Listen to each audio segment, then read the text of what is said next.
ومن آياته أن خلقكم من تراب ثم إذا أنتم بشر تنتشرون ومن آياته أن خلق لكم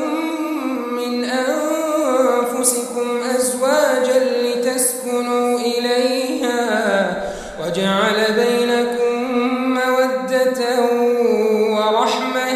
إن في ذلك لآيات لقوم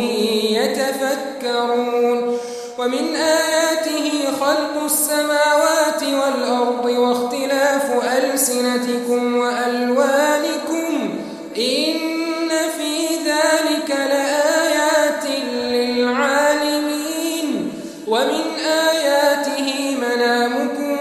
بالليل والنهار وابتغاؤكم من فضله إن في ذلك لآيات لقوم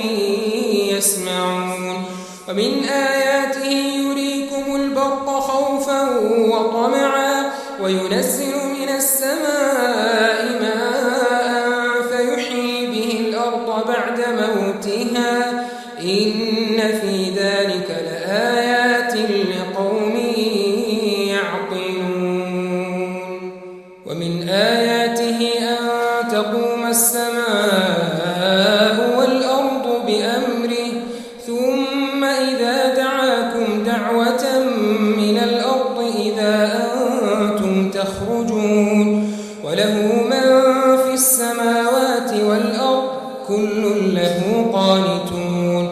وهو الذي يبدأ الخلق ثم يعيده وهو أهون عليه